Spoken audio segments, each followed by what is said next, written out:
começar, passaremos a palavra, então, para Guilherme Fernandes de Mello, que é graduado em História pela Universidade Federal de Minas Gerais, integra a Frente Mineira de Droga e Direitos Humanos, tem experiência no campo das políticas sobre drogas. Guilherme.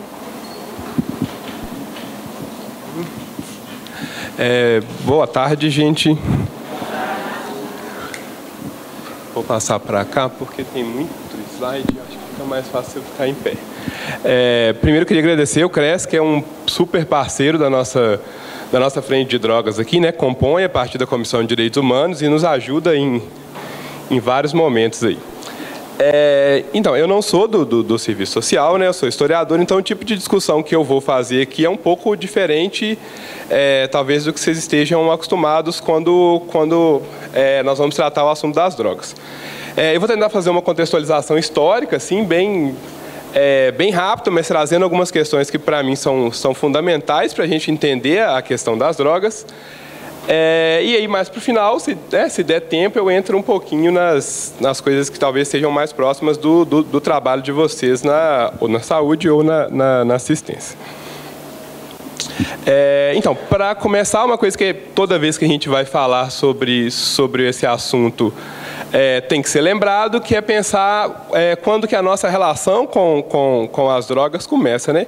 E talvez mais importante do que isso, pensar o que é droga, né? Estou entendendo droga aqui num sentido amplo, então droga, para mim, vai ser qualquer substância que tenha poder psicoativo, né? Que possa alterar a consciência. Mas como nós vamos perceber aqui ao longo dos slides, é que o que hoje convencionou se chamar de droga é um conjunto bem específico de substâncias, e o processo pelo qual as drogas se tornaram uma questão social, uma questão que precisa de intervenção do Estado, precisa de uma intervenção da saúde e de vocês também, é um processo muito recente, né? Então, para começar um pouquinho, para falar dessa relação, a nossa relação com as drogas problemáticas, sim, ela tem cerca de 100 anos. Né? Nós, humanidade, consumimos, nos utilizamos e produzimos drogas há muitos e muitos milênios, e a nossa relação com as drogas nem sempre foi conflituosa. Assim, né? Ela já fez parte de diversas culturas, sem que precisasse de algum tipo de regulamentação de um Estado reconhecido. Assim, né? E aí eu vou colocar aqui alguns exemplos de o quanto essas substâncias já foram utilizadas e fizeram parte de culturas muito antigas, como é o caso essa imagem que eu coloquei aqui. Esse é o primeiro livro de fármacos que a gente tem registro, né, que dispunha diversos tipos de planta que eram utilizadas com potencial medicinal. Esse é o primeiro que a gente encontrou, assim, que a gente tem registro, e aí nele, não sei se dá para vocês reconhecerem muito aqui, isso é uma planta, a maconha, e que já era utilizado para diversos tipos de problemas e que vai ser utilizada até hoje, assim, no controle desses problemas, né? Provavelmente vocês estão acompanhando aí a discussão da regulamentação ou não da maconha medicinal. Fica parecendo que isso é uma coisa dos últimos 20 anos, mas isso está há pelo menos 3.000 anos na nossa história, inclusive está descrito numa literatura médica, inclusive. E é interessante que o uso para problemas referentes à menstruação, ele aparece em quase todos os registros históricos sobre o uso da maconha. Esse é um dos usos mais reconhecidos, assim, né? É interessante que hoje pouco se fala sobre essa utilização. Esse é um outro registro também muito antigo. Essa é uma deusa egípcia associada à cultura, né, à astronomia, à escrita. Não sei se vocês estão conseguindo enxergar. Ali em cima dela tem uma folhinha da maconha. Para quem não sabe, para além do seu efeito psicoativo, a maconha também tem um potencial industrial e de manufatura muito grande, né? O papiro que se usava para escrever, ele poderia e foi utilizado durante muito tempo, feito a partir da fibra do cânhamo.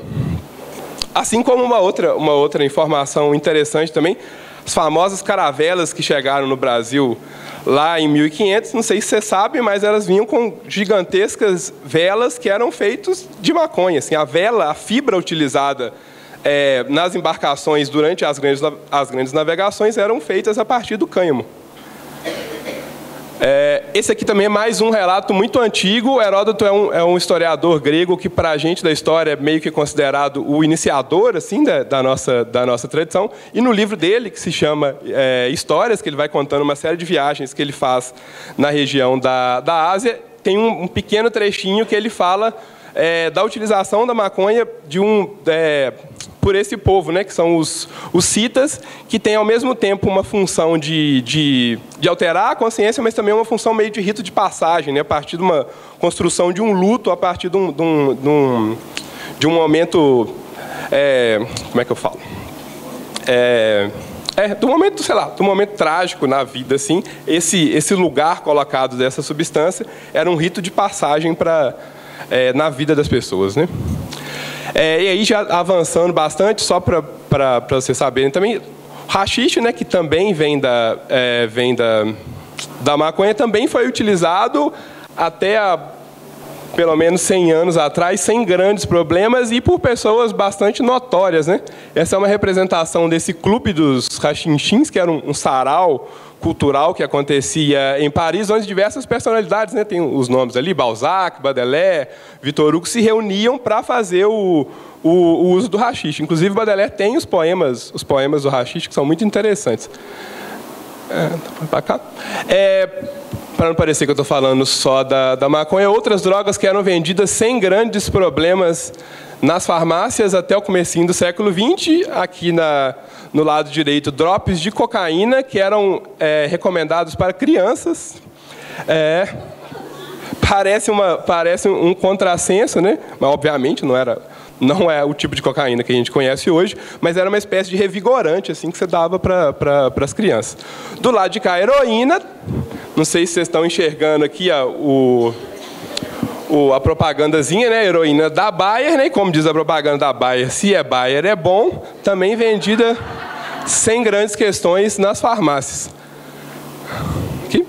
Isso aqui foi vendido no Brasil até 1926 e eu acho muito engraçado e muito interessante que é a utilização de um cigarro para combater problemas respiratórios, né? Parece para a gente um grande contrassenso, né? Mas para asma, catarro, insônia, cigarros índios, que eram uma mistura de tabaco e maconha.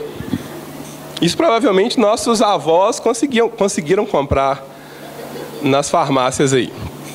Agora vamos passar para a parte problemática dessa relação que está mais colocada dentro do comecinho talvez o meio do século XIX e o começo do século XX, que é quando as drogas passam a ser uma questão social que demanda, ou que pelo menos cria-se uma demanda por uma intervenção. Assim.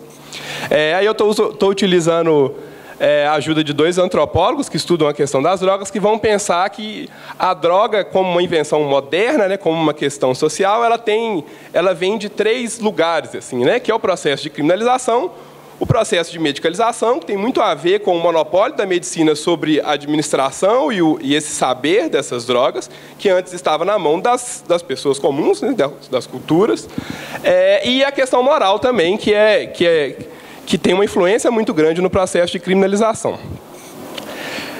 Aí eu estou pensando, vou pensar a partir de 2 eixos, né, a proibição no Brasil e a proibição nos Estados Unidos, porque ela não começa, mas tem um grande...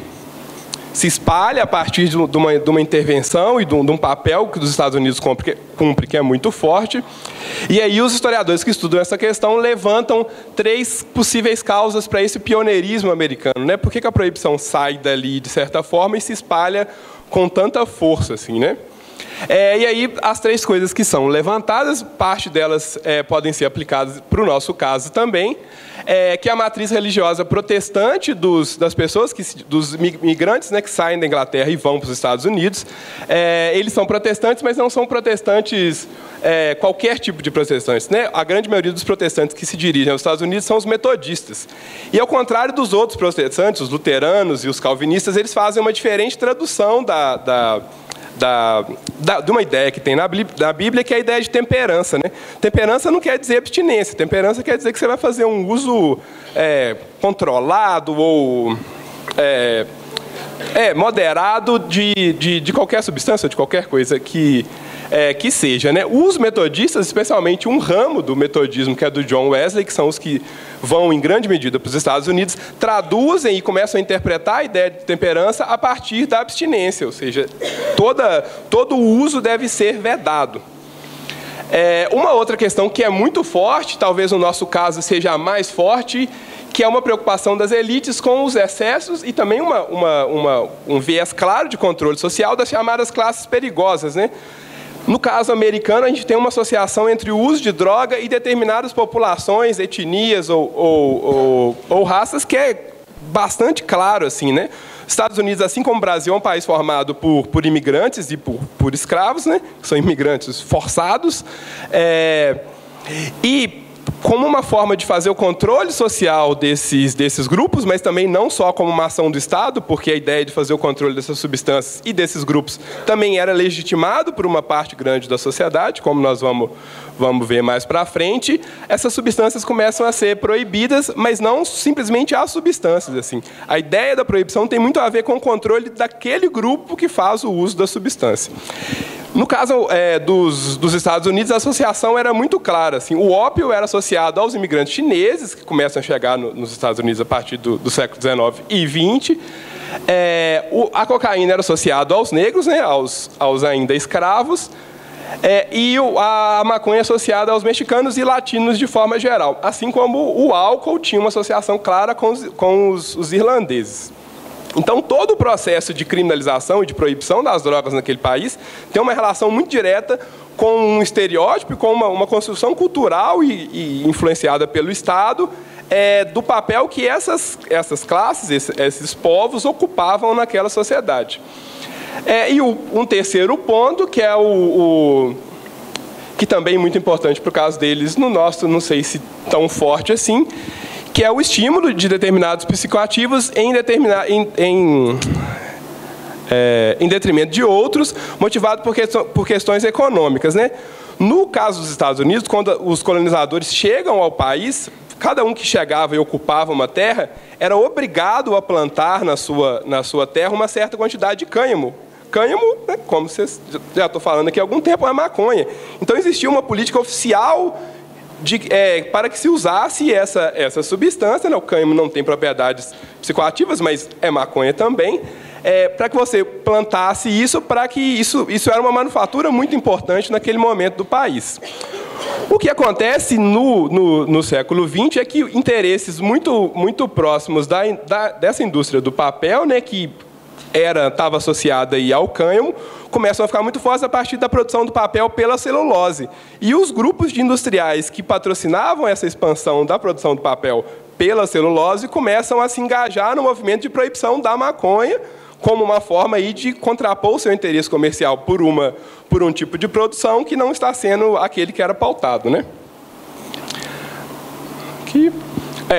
Aí uma coisa importante também, que talvez pela nossa fala muitas vezes pareça que a proibição é simplesmente uma ação orquestrada pelo Estado, né? O Estado mau que quer perseguir as pessoas, ou os grandes industriais que querem controlar a produção, ou a medicina que quer ser um monopólio. O movimento de proibição das drogas tem um laço social muito grande lá e aqui também, ou seja, ele era apoiado pela sociedade, assim como é apoiado até hoje, né? E um papel muito importante que foi cumprido na criação desse estigma em torno das pessoas que utilizam droga foi o movimento de temperança, né, que aconteceu lá, no nosso caso aqui também era presente, mas lá era muito forte, chegou a existir nos Estados Unidos o Partido da Proibição, e esses movimentos de temperança entendiam que a única relação que a gente pode estabelecer com as drogas, no caso americano e no comecinho do século, principalmente com o álcool, que era o grande problema social, era a abstinência. Então, a única relação possível é o não uso. Existia também uma associação muito clara, que no nosso caso acontece também, entre o consumo de drogas e outras atividades consideradas ilícitas, né, como a proibição e o jogo. Essa associação, acho que ela é bastante visível em todos os momentos, né? Associação do uso de droga com determinadas populações e populações muitas vezes colocadas como marginais. Aqui são algumas imagens desse movimento da temperança, né, liderado principalmente por senhoras, né, donas de casa. Ele tem também um fator interessante, que é a ideia que o álcool muitas vezes está associado à violência doméstica, né? Então, não é simplesmente pessoas que queriam acabar com o consumo de drogas de outras pessoas, né? Essas mulheres também falavam do lugar que era ocupado por elas, né? Não é simplesmente não é uma relação estanque, assim, né? Pessoas que querem acabar com o uso dos outros, né? Isso vinha de uma vivência social também. Mas esse movimento de temperança também, um ponto interessante dele, ele era financiado por grandes industriais, assim, o Henry Ford, né? Todo mundo deve conhecer, né? Da Ford, coisa do Fordismo e tudo mais, foi um dos grandes patrocinadores da proibição do álcool nos Estados Unidos. Porque a ideia da proibição também estava colocada e forte nesse momento, mas ela também tem um viés que é de controle da força de trabalho. O operário, o trabalhador que utiliza de droga, ele é indisciplinado, ele vai trabalhar menos, ele vai fazer greve. Existia essa associação entre o uso de droga, essa marginalidade ou essa subversão, assim, como ainda acontece hoje, de certa forma, né, com as drogas hoje ilícitas. Aí esses aqui são cartazes do momento em que os deputados votaram, né, a proibição, né, e o tipo de propaganda é interessante, né, porque é bem apelativo, né, a coisa das crianças sempre está sendo colocada.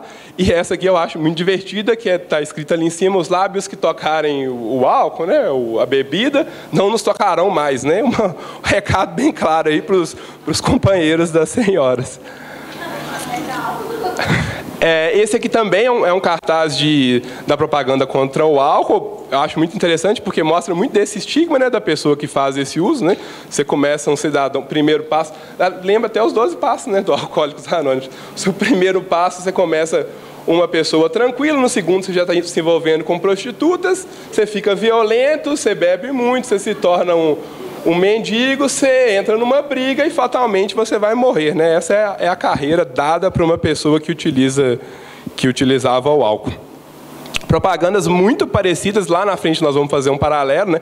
Não a propaganda em si, né? Mas o modelo de discurso que o Estado produz com relação às drogas continua muito parecido, né? Que ao invés de dar informação sobre esse uso, você constrói um estigma que não ajuda em nada. Quem está vendo isso daí vai rir, né? No máximo. Eu acho que eu já falei um pouquinho disso, mas só para reforçar, né?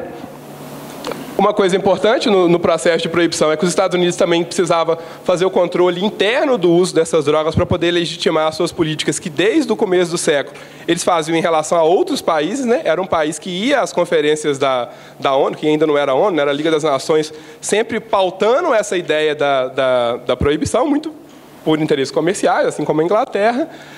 Então, precisava também ter uma justificativa para pautar isso dentro do seu próprio país, né? As políticas xenofóbicas de controle das etnias e classes perigosas, né? Que eu acho que é o que está mais marcado aí, com essa associação entre o uso de droga e determinadas populações, e um protagonismo dos médicos com relação à proibição das drogas como uma forma de ter o monopólio da administração e produção dessas substâncias no seu fazer, né? Então, esse é um momento, talvez, dos mais interessantes para a gente entender o quanto a proibição pode ser fracassada e, ao mesmo tempo, o tanto que novos tipos de política de drogas podem trazer coisas boas ou podem trazer uma melhora numa situação de caos, que é o que a gente vive, e algo também um pouco do que foi vivido nos Estados Unidos no período da Lei Seca, né? O álcool é proibido nos Estados Unidos durante 13 anos, e talvez a única coisa boa que a proibição do álcool tenha produzido é nos mostrar o quanto a proibição das drogas, na maneira como ela está colocada, ela é um completo fracasso. Talvez outra coisa boa também seja ter produzido muitos bons filmes sobre gangsters, né? Porque o grande resultado da política de proibição no álcool nos Estados Unidos foi um desenvolvimento gigantesco das máfias, que eram quem fazia o comércio do álcool, né? O álcool, nesse caso, ilegal. As pessoas utilizam drogas, as pessoas vão continuar utilizando drogas. No caso do álcool, os americanos queriam continuar a beber álcool e alguém tinha que vender. E quem vai aparecer para regular esse mercado, que agora é ilegal, são os mafiosos, né? Esse aqui do lado é o Al Capone, talvez uma das figuras mais conhecidas desse período. E aqui do lado são os movimentos que apareceram, né? O exemplo da marcha da maconha hoje, que pede a legalização da maconha, também existiam movimentos antiproibicionistas que pediam a volta da legalização do álcool, né? Eles estão com suas plaquinhas, nós queremos cerveja.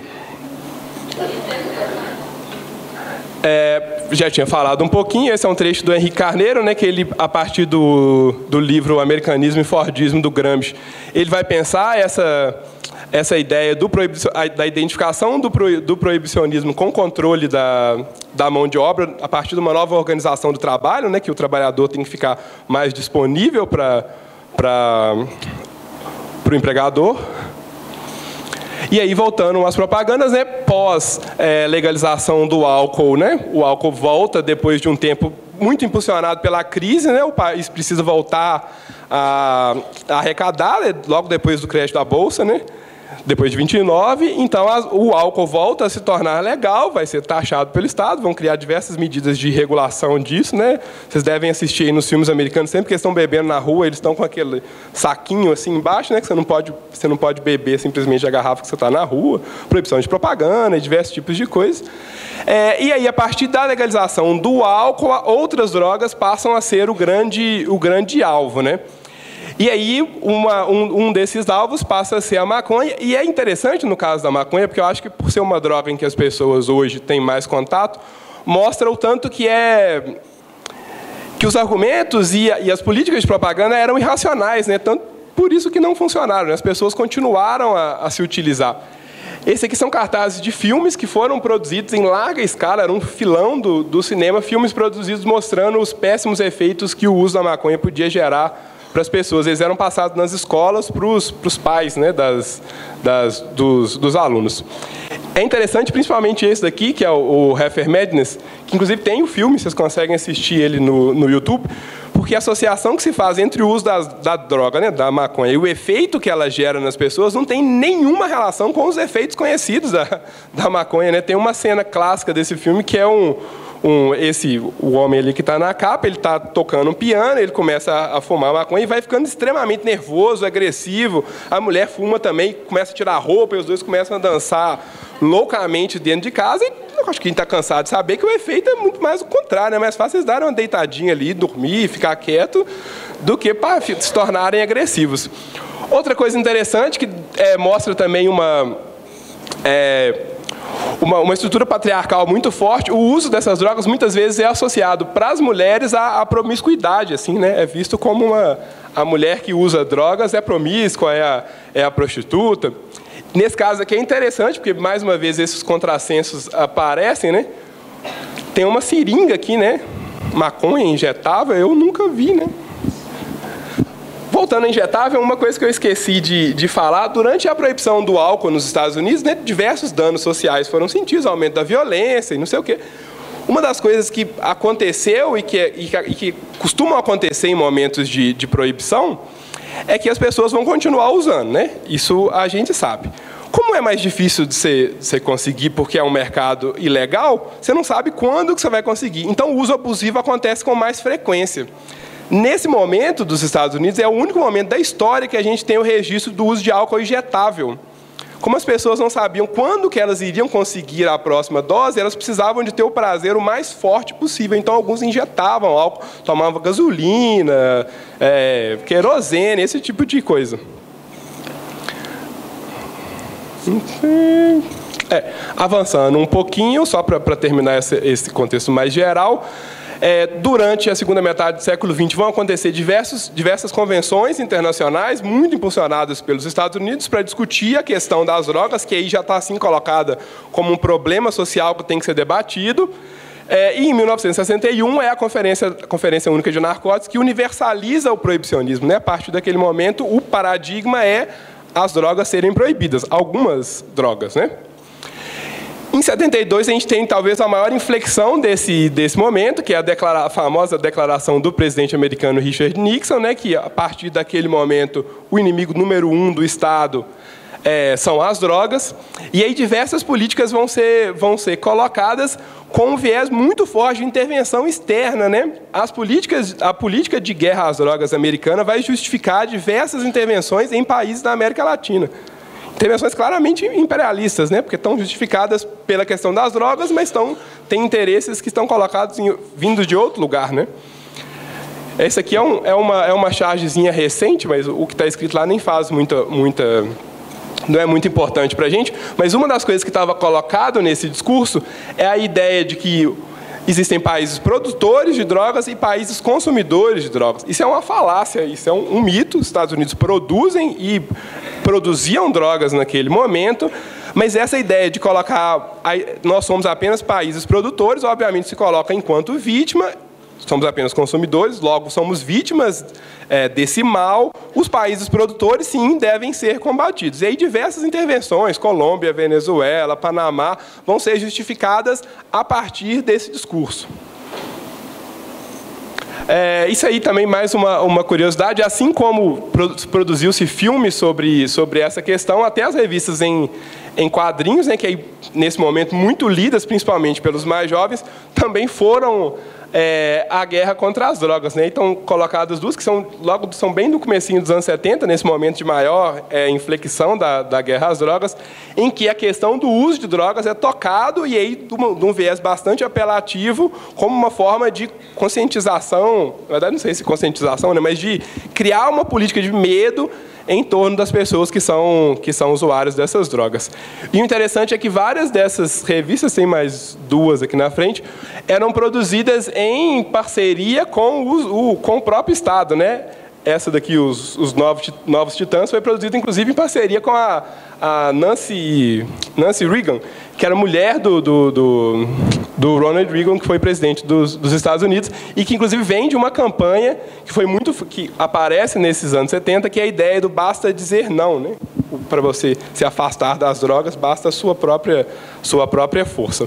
Essa aqui do Capitão América é mais recente, é dos anos 90, né? E muito ligada à coisa do aumento no uso do crack, e produzida em parceria com o FBI, distribuída nas escolas como uma forma de política de propaganda para as crianças. Ixi, desconfigurou tudo. Agora eu vou falar do Brasil. Eu acho o caso do Brasil talvez mais interessante, porque no nosso caso o viés racista da proibição ele é muito forte, né, e está muito associado com o uso da maconha. Talvez vocês não consigam ler ali, porque ficou muito estranho. A primeira legislação que proíbe a maconha no mundo é brasileira, uma portaria da Prefeitura Municipal do Rio de Janeiro de 1830, que proibia a venda do pito do pango, uma das formas pelo qual a maconha era chamada, para escravos e demais pessoas, como vocês podem ver aqui, né? É proibida a venda do pito do pango, é proibida a venda e o uso do pito do pango, bem como a conservação dele em casas públicas. Os contravendores serão multados, a saber, o vendedor, eu acho que isso é 20 mil réis, e os escravos... o interessante é a separação, né? E os escravos e mais pessoas que dele usarem em 3 dias de cadeia. Essa é uma das primeiras legislações do mundo proibindo uma substância. Nesse momento, no Brasil, é muito interessante a gente pensar que a cidade do Rio de Janeiro tinha a maior população escrava do mundo. Existia Nossa Senhora, 10 minutos. Existia um grande medo que acontecesse no Brasil o que aconteceu com o Haiti, né? Que foi uma grande revolta de escravos que tomou o poder e fez a independência. Outra coisa interessante é que, na verdade, um pouquinho depois disso, acho que já no comecinho do século XX, aí já aparece nacionalmente uma política de proibição da maconha, mas ela está muito ligada, tanto que ela aparece junto, com outros tipos de perseguição a hábitos culturais dos negros, né? dos negros e dos negros libertos e ainda escravos. Então, no mesmo momento em que se proíbe a maconha, proíbe-se também o candomblé e a capoeira, que são manifestações, naquele momento, quase que distintivas dos negros. Aí uma associação também que ainda acontece nesse momento, né? As outras drogas não estavam sendo tocadas, mas sim a perseguição no Brasil ela é muito forte com relação à maconha, porque era a maconha a droga consumida pelos pobres, tanto que os nomes dados são muito interessantes, porque falam muito disso, né? Erva maldita, cocaína do caboclo, diamba, ópio dos pobres, são todos nomes que de alguma maneira fazem referência a essa população. Já outras drogas, como a heroína e a cocaína, eram utilizadas, ainda que em menor escala, mas principalmente por uma aristocracia, principalmente cultural e tal, sem grandes questões colocadas, né? Essa é uma reportagem da revista O Cruzeiro, de 1947, que é interessante, eu acho que vocês não vão conseguir ler o que está aqui embaixo, mas está escrito assim: um farrapo humano. Este nordestino que outrora foi forte, agora olhos injetados, expressão trágica. Ixi, está muito pequeno, não vou conseguir ler. Que não fala, não trabalha, não faz mais nada. Tudo graças ao uso dos cigarros de maconha. Essa reportagem é grande, né? São várias páginas com fotos que vão descrevendo como se torna uma pessoa após o uso da maconha. E tem muita relação com a política brasileira, que identificou nos negros, né, que eram os grandes usuários da maconha no Brasil, enquanto os responsáveis por uma certa marginalidade. Porque principalmente vindo da medicina, que vai aparecer, depois eu volto nessa daqui, isso, aqui. No Brasil, diversos médicos já estavam produzindo estudos sobre o uso da maconha.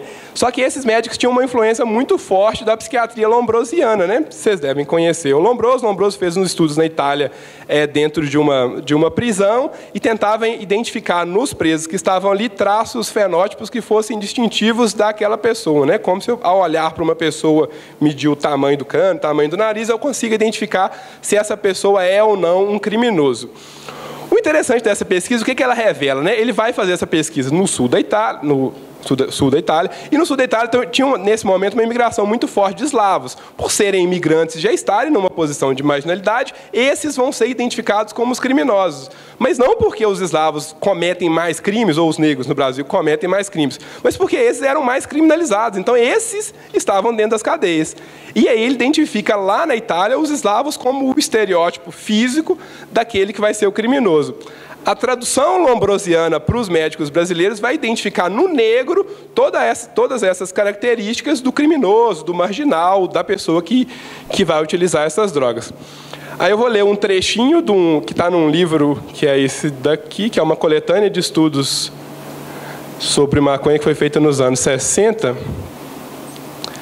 Isso, que foi publicado nos anos 60, que tem vários textos desses médicos, apesar da publicação ter sido só nos anos 50, os textos são muito antigos e falam muito de quem era esse consumidor de maconha e o tanto que essa associação entre a raça e a marginalidade está presente. Deixa eu ler aqui para vocês. Esse é do Rodrigo Doria, que era um médico, se eu não me engano, ele era professor de medicina na Universidade da Bahia. A raça preta, selvagem e ignorante, resistente, mas intemperante, se em determinadas circunstâncias prestou grandes serviços aos brancos, seus irmãos mais adiantados em civilização, dando-lhes pelo seu trabalho corporal fortuna e comodidades, estragando o robusto organismo no vício de fumar a erva maravilhosa, que nos êxtases fantásticos lhe faria rever talvez as areias ardentes e os desertos sem fins de sua adorada pátria, inoculou também o mal nos que o afastaram dessa terra querida, lhe roubaram a liberdade preciosa e lhe sugaram a seiva reconstrutiva. O que ele está falando aí, né? Está colocando nos negros, primeiro, esse papel da marginalidade pelo uso... Nossa, 5 minutos. Pelo uso dessa substância, mas, ao mesmo tempo, deixando mostrar que, a partir do momento em que o uso da maconha se dissemina na sociedade, né, esse vício tão colocado por ele é quase que como uma vingança dos negros. Né? Eles trouxeram, então, a maconha para o Brasil e agora eles deixaram o vício para os que lhe roubaram a liberdade. Isso vai se repetir em vários desses textos. Né? Essas reportagens eram muito comuns, né, mostrando quem eram os usuários de maconha nesse momento. Isso aqui é interessante porque ele está fumando na marica. Né? Marica é uma espécie de mecanismo de redução de danos, né? Tipo um bong, né? Embaixo tem água, você fuma, fumaça passa, ela esfria e aí você usa. Outra coisa que foi muito comum aqui, que cortou um pedacinho, eram os clubes de jambistas. Jambistas eram rimadores, principalmente negros, que se reuniam depois do trabalho para rimar e fazer o uso da maconha. Aí esse também é um trecho desse médico em que ele vai contando quem que são e como que esse uso é feito. Entre nós, a planta é usada como fumo ou infusão e entra na composição de certas beberagens empregadas pelos feiticeiros, em geral pretos africanos ou velhos caboclos. Nos candomblés, festas religiosas dos africanos ou dos pretos crioulos deles descendentes, e que lhes herdaram o costume e a fé, e é empregada para produzir alucinações e excitar os movimentos nas danças selvagens dessas reuniões barulhentas. Em Pernambuco, a erva é fumada nos catimós, lugares onde se fazem os feitiços e são frequentemente pelos que ali vão procurar toda a sorte e a felicidade. Aí depois ele continua falando, e no finalzinho ele vai falar aqui, entre o povo também entre os que porfiam a colcheia.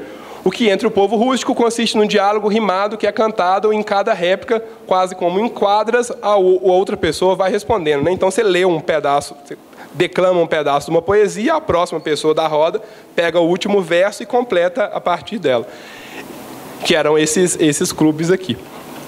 E aí eu trouxe algumas dessas trovas, né, chamadas trovas da maconha, que eram declamadas e são as que restaram registro para a gente, né?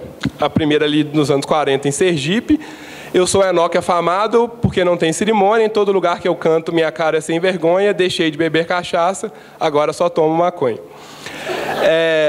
Essa nos anos 60 no Amazonas, dirígio aqui é o nome pelo qual eles chamavam a maconha, né? Dirígio é coisa excelente, remédio de dor de dente, assim como Deus não mente, dirígio não mata a gente. E tem várias e várias e várias outras.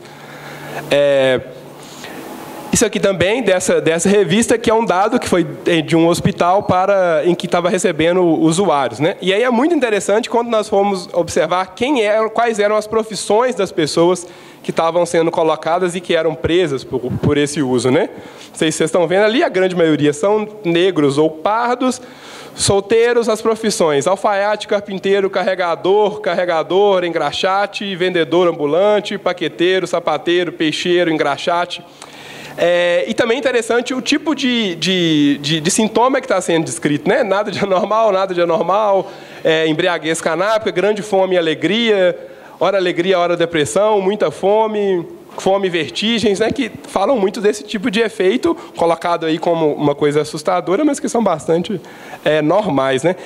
Isso mostra muito esse viés muito claro de classe, de raça, de quem estava sendo perseguido, de quem era preso pelo uso dessas drogas, né? Muito parecido com o que a gente está vivendo, a gente ainda vive hoje, né?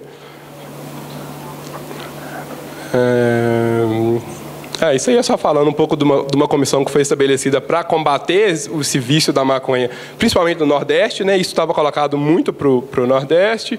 Essa é a coletânea de livros disponíveis, vocês conseguem achar e ler também, os artigos são bem interessantes. Isso aí é da onde eu tirei grande parte dessas informações, que é uma dissertação de mestrado que chama Uma História da Criminalização da Maconha no Brasil Republicano.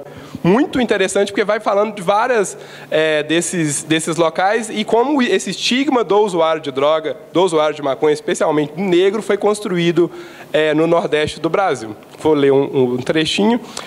Em verdade, a acusação de maconheiro no Brasil havia algum tempo era aplicada a um vasto conjunto de personagens sociais identificados entre as populações nortistas pobres. Seus afeiçoados seriam sobretudo naturais da Bahia, Sergipe, Alagoas, Pernambuco, Pará e Maranhão, e predominantemente negros e pardos. Poderiam ser canoeiros, pescadores e todos os tipos de embarcadiços. Acusados de serem os maiores responsáveis pela propagação do vício, poderiam ser os sertanejos, bem como os adeptos dos catimbós, xangôs e candomblés.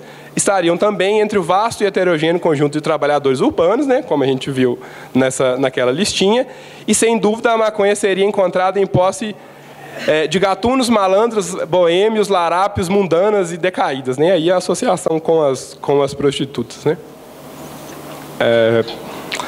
Rapidinho, só para passar, então, né? Assim como acontece no mundo inteiro, nos anos 60, o uso de drogas ele é disseminado, ele deixa de ser uma coisa específica de determinados grupos, né? Nos anos 60 e 70, ele se democratiza, ainda que a repressão continue bastante focada, como continua ainda hoje, em determinados grupos. Aí nós temos umas mudanças de legislação, né? Na ditadura militar, uma legislação mais pesada, que não fazia distinção entre usuário e traficante, e a partir de 76 tem essa mudança, aumenta-se a pena por tráfico e diminui-se a pena por uso.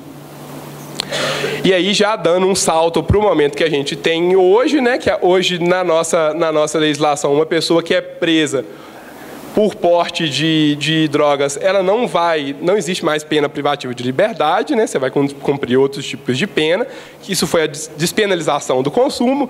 Em teoria, isso foi muito bom, porque é um avanço nessas políticas, nós não vamos deixar de prender as pessoas.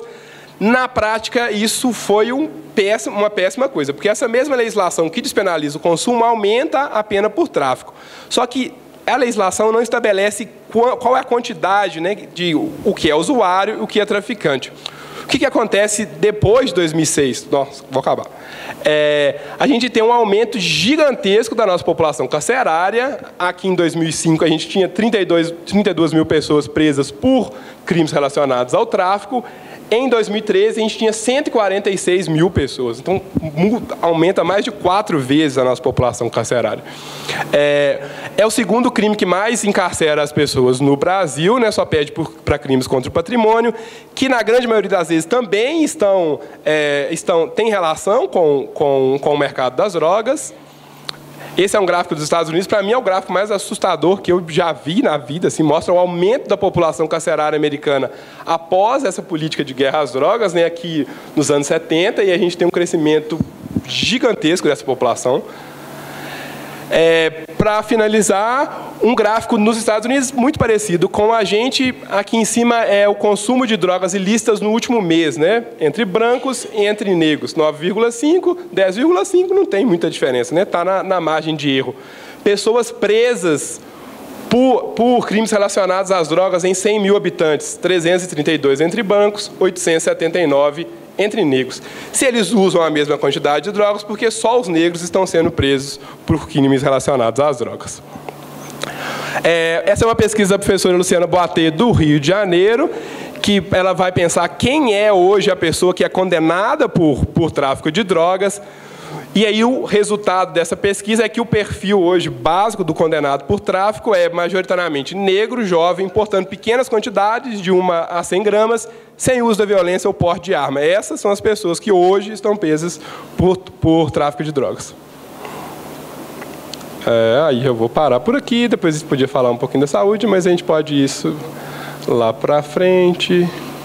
E aí, então, só para pular bem rápido, por que a gente da frente defende como um modelo de política de drogas, que é uma necessidade mais do que urgente. Nós temos que discutir a legalização e a regulamentação das drogas. No nosso caso, nós defendemos de todas as drogas.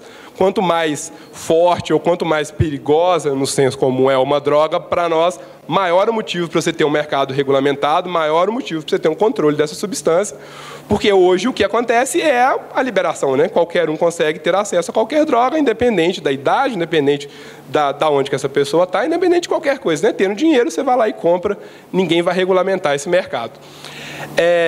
O fortalecimento, óbvio, né, das políticas públicas, e aí públicas, por isso nosso completo repúdio ao financiamento a entidades privadas ou entidades que, como é que chama? Entidades que dizem ser sem fins lucrativos, como são muitas vezes as comunidades terapêuticas que dizem fazer o tratamento dessas pessoas, que são financiadas, fazem uma política que é contrária à Política Nacional de Redução de Danos, então para a gente é um problema, e muitas vezes desrespeitam os direitos dos usuários. Muito importante, nossas políticas de prevenção não podem ser pautadas em mitos, então aquele tipo de propaganda que a gente foi vendo ao longo de toda a história não faz nenhum sentido, aquilo não informa, aquilo não protege ninguém, aquilo só cria estigma, cria mitologia, cria informações falsas, ninguém vai deixar de usar ou vai fazer um uso seguro por conta desse tipo de propaganda. O reconhecimento da nossa política completa, do fracasso da política de repressão, então nós temos que partir para um outro tipo de política. E, por fim, muito importante, que com a regulamentação no mercado nós temos que dar anistia para todas essas pessoas que hoje são os nossos presos, assim como todos os presos são os presos políticos dessa guerra que é feita não contra substâncias, porque substâncias são coisas, né? Guerras são feitas às pessoas, e no nosso caso a guerra é feita a negros, pobres e moradores de periferia. Eu acho que é isso. Esse finalzinho aqui fica um convite para vocês. Nós temos na Marcha da Maconha uma ala que é construída pela frente, né? Nossa aula antimanicomial vai ser no dia 28. A gente acha que esse hoje é um espaço importante para fazer esse debate, porque é um espaço que mobiliza a sociedade. E aí, né, então, um pouquinho dessas nossas pautas, que é pensar os serviços públicos de atendimento aos usuários. Obrigado e desculpa ter ultrapassado muito tempo.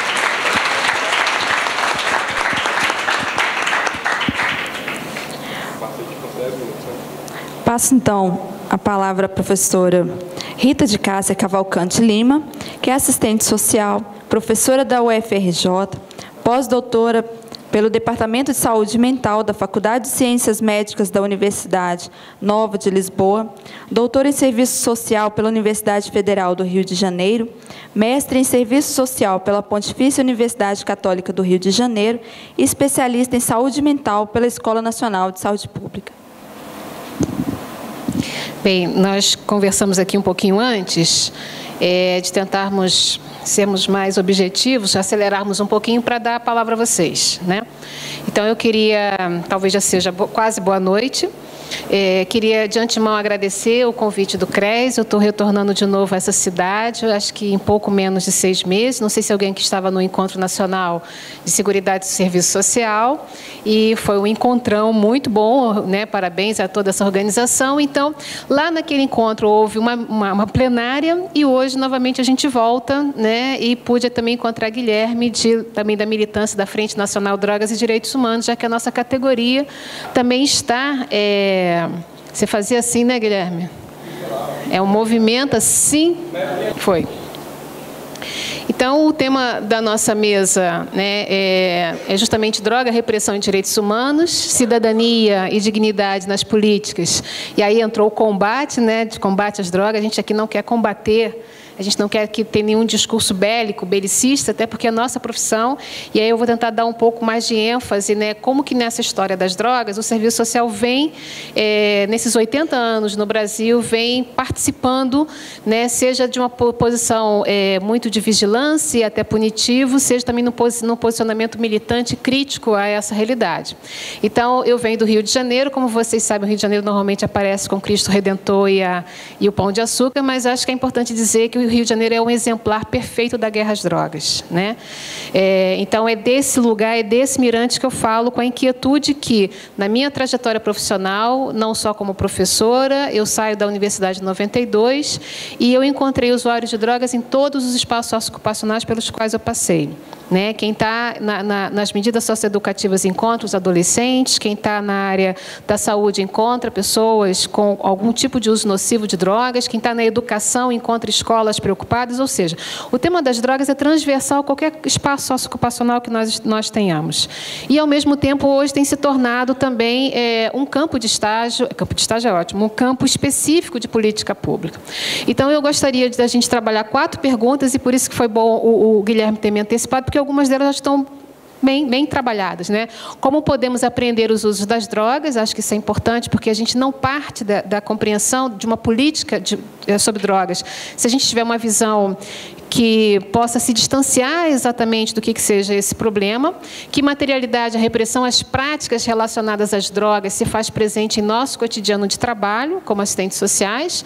A luta pelos direitos humanos na área das drogas converge com o nosso projeto ético-político, profissional hegemônico, se há relação, qual a relação, e onde os assistentes sociais estão hoje nas políticas públicas de drogas no Brasil. Então, essa parte eu vou passar muito rapidamente, porque nós já tivemos antecipação do Guilherme, e eu queria sugerir que essas 4 perguntas fossem orientadas por 3 grandes pilares do método crítico dialético, que é um método importante para a gente ultrapassar a aparência dos fenômenos, né? Ou seja, ele vai evocar que todos os fenômenos que a gente lide no nosso cotidiano, eles são históricos.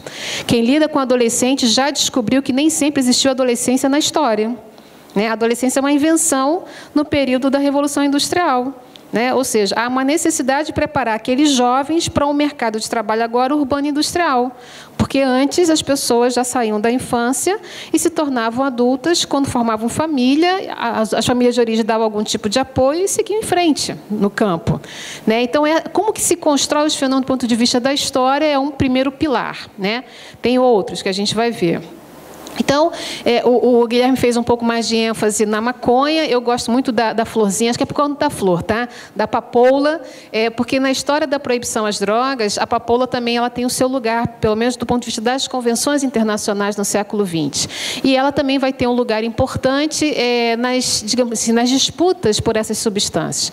Então, o que eu quero aqui chamar a atenção é que os historiadores, os arqueólogos, eles vão nos dizer que, de alguma forma, todos nós, seres humanos, temos uma dimensão natural de busca de transcendentalidade. Quando as pessoas vão a rituais religiosos, se vocês observarem, algumas delas entram em êxtase, pelo ritual religioso. Tem pessoas que vão fazer atividade física e elas entram com um certo tipo de humor e saem completamente diferente. Pelo menos, eu gosto muito disso. Mais do que o efeito só físico, o efeito que é psíquico, né? Que faz a gente, né? Parece que a gente ultrapassa dimensões muito imediatas. Então, essa dimensão de transcendentalidade vai trazer as drogas para um conjunto de rituais que vão desde rituais religiosos, festivos, nutricionais, inclusive terapêuticos. Quem aqui não se lembra no Brasil de beber o corpo? O ritual de passagem de luto a um corpo a ser velado, e nas culturas de alguns municípios ainda existe, muito menos, mas de você estar no momento do luto e ser oferecido pela família o quê?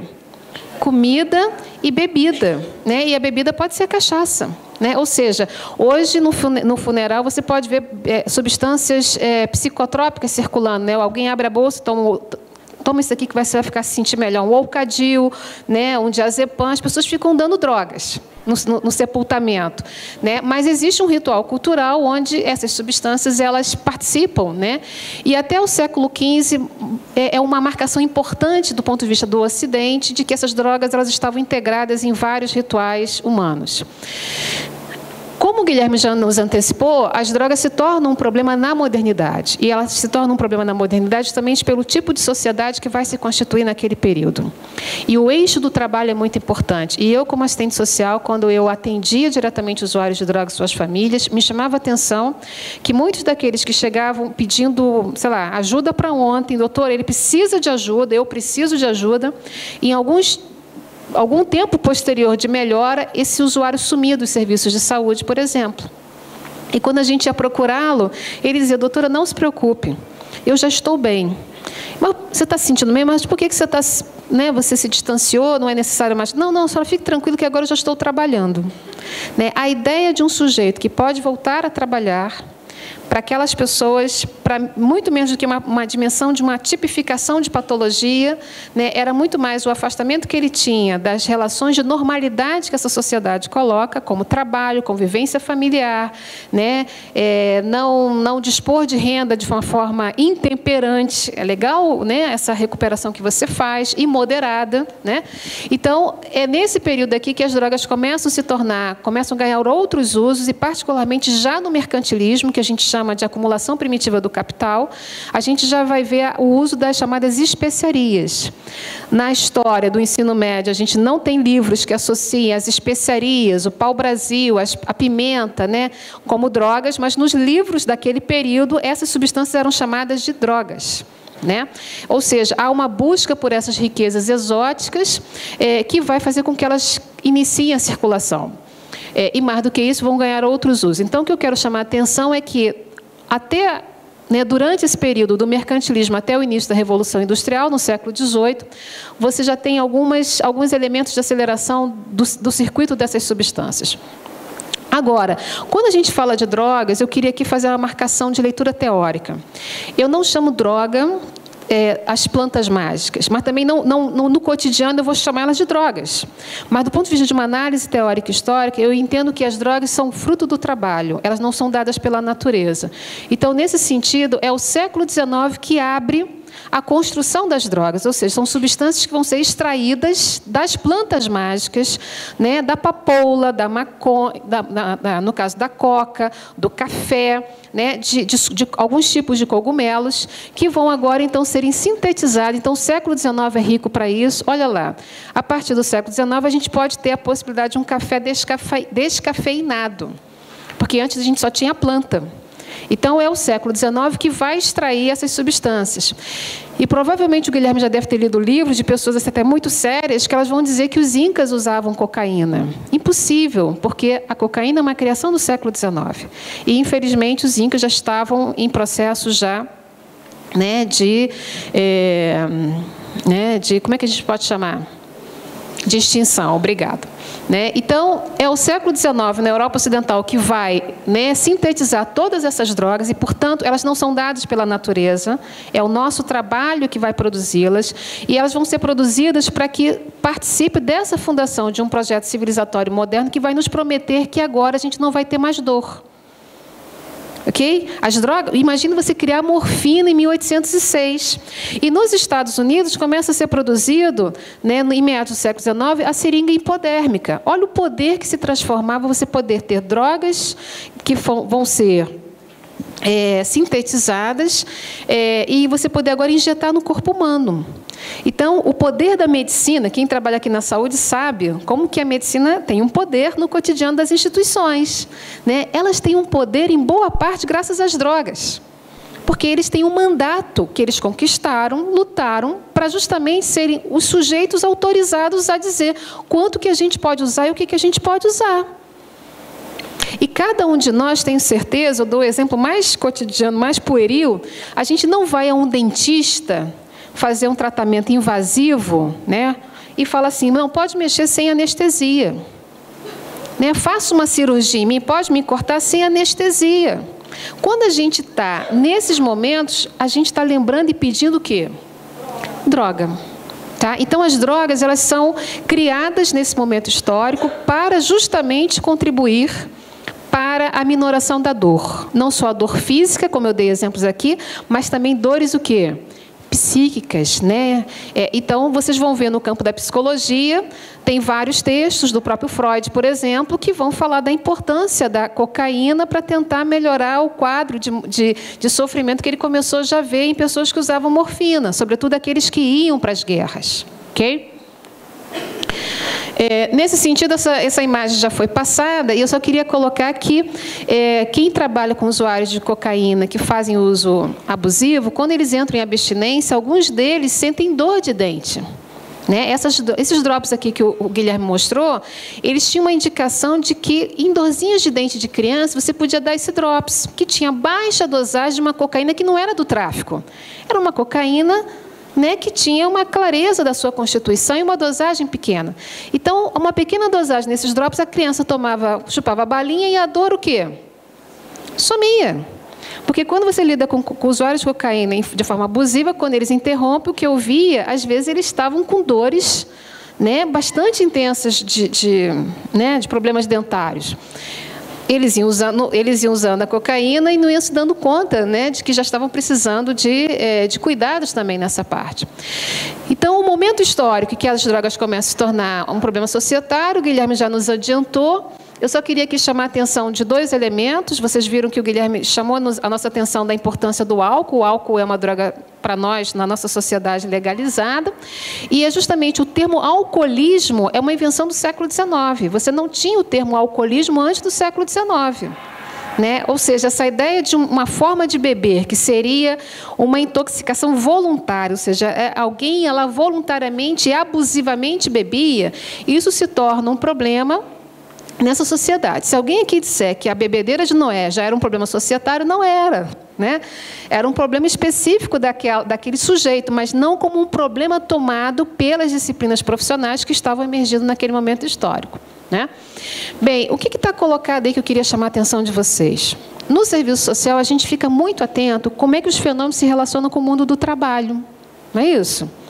E o Joel Birman, que não é um assistente social, ele é um psicólogo renomado, ele é um professor titular da Universidade Federal do Rio de Janeiro, ele vai nos chamar a atenção pelo estudo da psiquiatria, da moralidade que a psiquiatria vai engendrar, de que o que nos incomoda nessas formas de consumo de drogas, sobretudo do alcoolismo, é que elas colocam em risco dois eixos fundamentais dessa nova ordem social, que é a propriedade privada Vocês já viram pessoas que têm processos... Aquele que o Guilherme apresentou para a gente, que vai estabelecendo uma relação muito intensa e que a sociedade pensa que é certeira aquele final.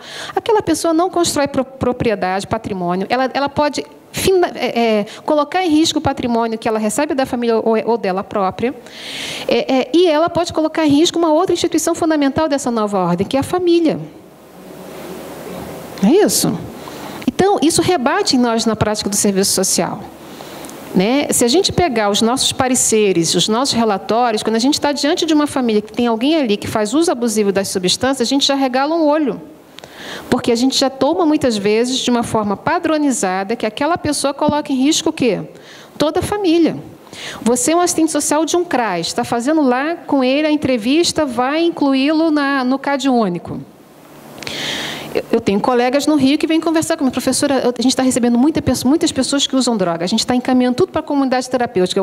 Me explica um pouquinho, o que são, primeira parte, o que são pessoas que usam drogas? Ah, professora, porque quando a gente pergunta se bebe, o cara bebe. Eu falei, sim, mas bebe como, né? Em que padrão? Não, professora, ele diz que bebe. Eu falei, não, então, bom, a gente não vai fazer diagnóstico, mas o fato das pessoas dizerem que usam maconha, que bebem, que usam cocaína, não quer dizer a priori que isso seja para ele e para a própria família um problema tomado como riscos a essas dimensões substanciais. Então, em que medida a nossa profissão ela é convocada para, a priori, tomar qualquer uso de substância como um problema? Então, a gente tem que saber qual é a base dessa moralidade que faz esse tipo de julgamento a priori. Ok? Isso não quer dizer, tá, gente, que não hajam pessoas que, de fato, vão viver essa experiência. Quando eu comecei a estudar álcool e drogas, foi na universidade, em 1990, eu era aluna. Na época, não tinha nenhum professor que estudasse isso, eu fiquei abandonada, tive que ir para outro estudo, né? Mas, na época, eu tinha que estudar ou nos livros da arte médicas. Imagina um assistente social ir para a medicina estudar. Imaginem. Agora fui fazer pós-doutorado na Faculdade de Ciências Médicas, né? Deve ter algum ranço. Mas, na verdade, eu parei muito para estudar com eles. Então, eu procurava saber onde é que usuários de drogas se reuniam, aonde é que eles falavam da sua experiência. E para mim, eles foram, pelos 2 anos iniciais, os meus professores. Porque eu fui entendendo lógicas que eu absolutamente não detinha do cotidiano deles. E alguns deles vão falar que, realmente, eles colocaram em risco o quê? A propriedade privada deles e a renda das famílias, e, inclusive, perderam famílias. Então, o fato de uma margem, né, de algumas pessoas viverem essa experiência não nos autoriza a imaginar que seja a maioria ou sejam todos. Os dados epidemiológicos, que eu não trouxe hoje, mas vão dizer o quê? Que, de fato, é uma minoria, né, que tem problemas, de fato, decorrentes do uso de drogas. Eu coloquei o higienismo e a eugenia aqui, porque boa parte do que o Guilherme nos trouxe, ela foi capitaneada, ela foi liderada por profissionais, por líderes religiosos, por políticos, num grande bloco da higiene. Nós tivemos aqui a luta nacional contra o álcool, contra o alcoolismo, né? E o higienismo, ele não vai prescrever apenas a nossa higiene. O higienismo é um campo de saber que vai prescrever para a sociedade, desde o final do século XIX, né, condutas do que seja normalizado. Okay? Então, trabalhar faz parte da norma, né? Constituir família faz parte da norma. Okay? Então, o higienismo vai prescrever. E eu queria dizer que isso não é tão estudado na nossa historiografia, mas os currículos do serviço social no Brasil, até a década de 60, até o início de uma crítica a esse modelo que vai estar sendo consagrada da influência norte-americana, nós vamos ter no nosso currículo higiene da família, higiene do trabalho, higiene da infância. O higienismo foi uma grande força na formação nossa do serviço social. Ok? No entanto, as pesquisas que eu pude fazer, eu vou apresentar alguns fragmentos para vocês, diz que a influência da doutrina social católica na nossa profissão, eu ia falar na nossa religião, na nossa profissão, ela embarreirou a forma mais radical do higienismo, que é a eugenia. Tá? No caso da eugenia, quem estava aqui ontem na mesa da professora Malu, né, a Maria Lúcia Dorigueto, ela vai chamar a atenção que a criminalização dos pobres não é um fenômeno contemporâneo, associado ao encarceramento. Ela vai lembrar que a criminalização dos pobres ela é um processo constitutivo da formação do capital. né? Então, o que está ocorrendo agora é um endurecimento, né, muito maior, né, e uma faceta de criminalização com penalização que se configura mais recentemente, com a onda neoliberal. Mas ela vai chamar atenção e ela vai incluir a eugenia como uma prática o quê? Desse processo de criminalização social que vai dizer que algumas pessoas, como aquelas que tinham o crânio com uma certa medida, o nariz de uma certa forma, essas deveriam ser deixadas o quê? À própria sorte. No caso das pessoas que bebiam, a Santa Casa de Misericórdia, a Santa Casa de Misericórdia do nosso país, se a gente pegar os livros da década de 40, 50, eu encontrei no Rio de Janeiro a seguinte marcação. Parte dos prédios, que eram prédios históricos, tinha um porão. No porão eram levadas pessoas consideradas o quê? Degeneradas, as pessoas que teriam uma marcação que eles chamavam de genética, embora não conhecessem gene nem cromossoma, né? Mas que seria considerado hereditário, que deveriam ser o quê? Isolados. Quem era isolado nos porões da Santa Casa? Um deles era os ébrios, né? As pessoas que se embriagavam. Então, isso é uma expressão de quê? De eugenia. Ok? Então, embora a gente tenha essa expressão no Brasil também, não de uma forma tão intensa, o serviço social ele vai ficar muito mais vinculado ao higienismo e não com o quê? Com a eugenia. Né? Bem, então, nós vamos ter no início do século XX a proibição a certas drogas, que vai trazer essa necessidade de controlar, vigiar e punir, né? Pessoas que façam uso de drogas e, normalmente, essa vigilância e essa punição ela é seletiva, né? É muito comum a gente, por exemplo, tem um livro clássico chamado Anjos e Nobres, do Gilberto Velho, que foi a tese dele, que ele vai pesquisar, durante a ditadura militar, né, no hall dele de Ipanema, dos amigos dele de Ipanema, pessoas que nas festas usavam cocaína, usavam, né, a cocaína era a grande beleza da época para essas pessoas, e aqueles lugares, aquelas festas não eram objeto absolutamente da intervenção do quê? Das autoridades de segurança. Okay? Então, ele vai contando essa experiência, né, de como que essas formas de usar drogas, elas têm, digamos assim, espaços que vão ter um corte de classe, um corte racial e de classe. Portanto, eu estou querendo considerar que a droga é uma mercadoria, e o que nós estudamos no serviço social? Com a economia política crítica, a gente vai entender que qualquer substância, para ser tornada uma mercadoria, ela precisa ter o quê? Valor de uso e valor de troca, não é isso? Eu acho que essa é uma categoria teórica que pode nos ajudar a pensar as drogas. Por quê? A droga, ela continua, a despeito de qualquer proibição, tendo valor de uso. Até o crack, que assombrou o país mais recentemente, que eu sei que Minas, a história de Minas com crack é muito anterior a essa grande onda que teve no mercado do crack mais recente. As pessoas que usam crack, elas vão te dizer por que elas usam crack. Qual é a motivação que elas têm para o uso do crack. Né? Sempre há um uso, um sentido do uso para essas substâncias. E, ao mesmo tempo, se são mercadorias, elas também têm valor de quê? De troca, porque se não forem trocadas, elas não o quê? Elas não finalizam e não se constituem como mercadoria. Então, acho que é importante, nesse aspecto, trazer o princípio da totalidade para a gente compreender o valor de uso e o valor de troca e que isso rebate no serviço social. Por quê? Uma boa parte das políticas de drogas, as ideias mais tolerantes, menos radicais na área das drogas, às vezes é dedicada àquele que consome, aquele que está em contato com o valor de quê? De uso, no sentido mais aparente. Mas ele só vai ter contato e vai poder realizar esse valor de uso se ele for para um mercado e ele tiver contato com quem? Com os trabalhadores, não são? Só que os trabalhadores na proibição passam a ser o quê? Eles vão ganhando, né, uma visibilidade com a seletividade penal e vão batendo nas nossas portas também. Vamos lembrar os adolescentes em medidas socioeducativas, como que cresceu, né, a internação no país relacionado ao tráfico de drogas. Né? E quando você ouve esses adolescentes, em que condições era esse tráfico? Né? Qual é o lugar que eles se veem como trabalhadores? Né? O que é as favelas no processo de legalização das drogas?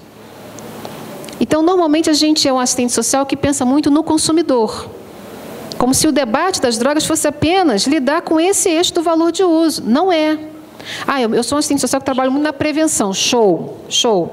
Só que na hora que a gente sabe na escola que alguém está usando droga, aí isso é o quê?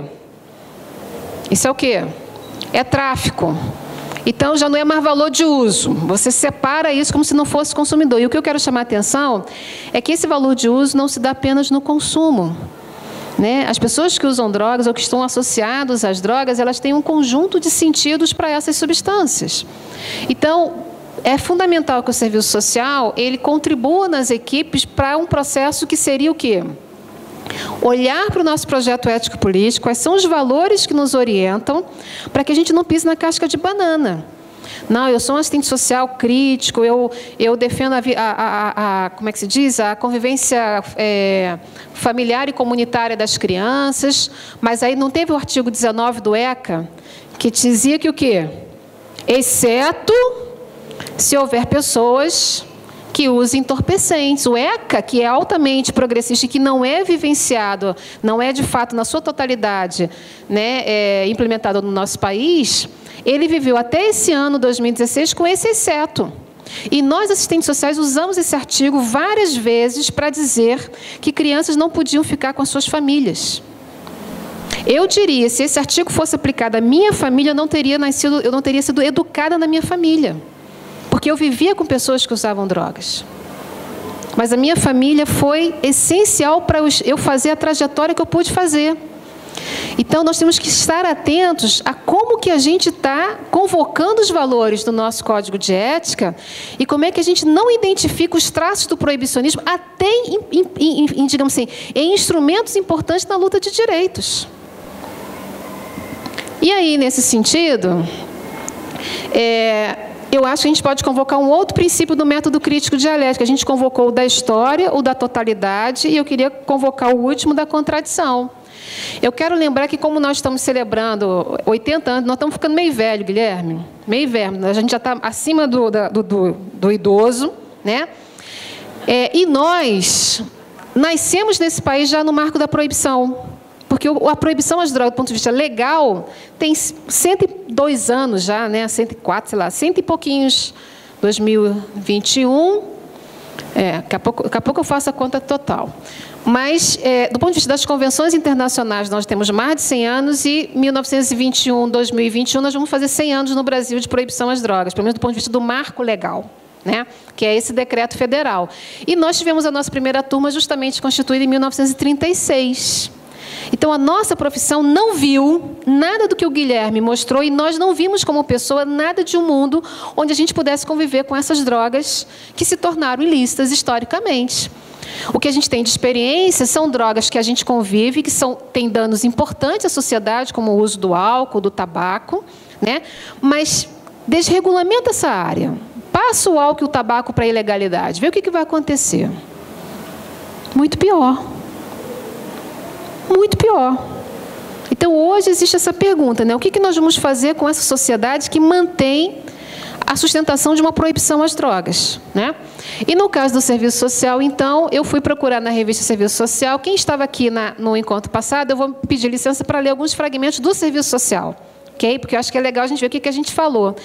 Esse daqui é o primeiro fragmento que eu localizei na revista que fala das nossas pioneiras, era onde elas escreviam, que era a revista Serviço Social. E quem escreveu foi nada mais, nada menos que a Nadir Kfouri, que era uma autoridade na época, né?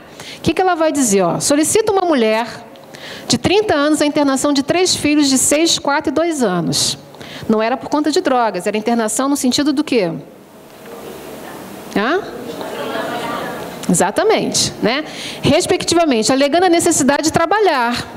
Constata-se também que a interessada está separada do marido, porque, havendo perdido ele o emprego e não possuindo documentos que o habilitasse a encontrar outro, desespera-se e pedir-lhe fosse com as crianças para a casa da mãe, até que se colocasse. Isso não é erro de escrita, isso é como elas escreviam, era o nosso português à época, tá? Mas acabrunhado, sem casa, afastado dos seus, o que faz esse marido? Embriaga-se constantemente, não deixando as imediações de botequins e casas lotéricas. Olha que perigo, os perigos sociais. A cada passo, afunda-se em misérias e torna-se mais impotente para resolvê-las. Então, os assistentes sociais, quando nascem, nós já tínhamos uma atenção para o uso de substâncias, e, em particular, para a bebida alcoólica. A Nadir Kfouri, no texto, vai prescrever um conjunto de ações, vai sugerir aluguel para uma casa para a família, que ela diz que a família tem que se juntar, vai encaminhar o marido para tirar documento, porque ele tem que conseguir trabalho, né? Ela vai fazer várias coisas e ela segue. É, no entanto, ilusão supor que já esteja a família, depois de todos os encaminhamentos feitos, em condições de dispensar qualquer orientação. O assistente social prosseguirá e, auxiliado pelas obras sociais do bairro, dará formação quê? Moral à família e ensinamentos, eu fico até arrepiado, né? Eu fico arrepiado com essas coisas. E ensinamentos relativos à educação dos filhos, higiene da casa e profissão, até que, perfeitamente normalizada, se integre a família na sociedade, da qual passará a ser um elemento de valor positivo.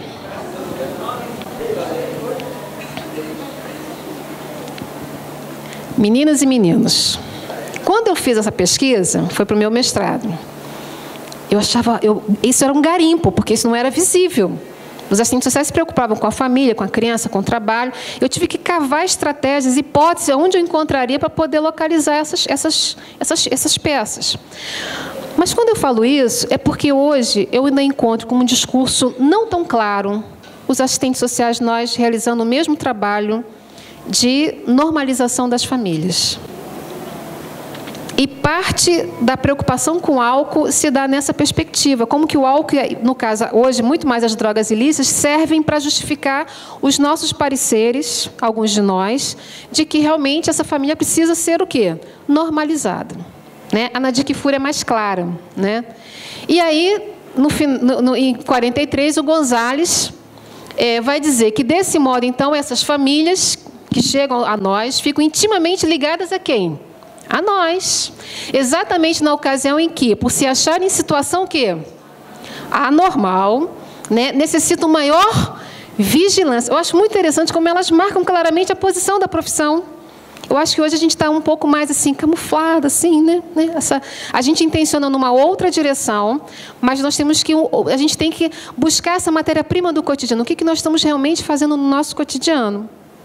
Então, o excedente que sobre elas toma o assistente social é enorme e os casos são frequentemente solucionados no fim de pouco tempo, pois os conselhos caem gota a gota, movem as vontades e novamente se unem os casais com melhores resultados que antes.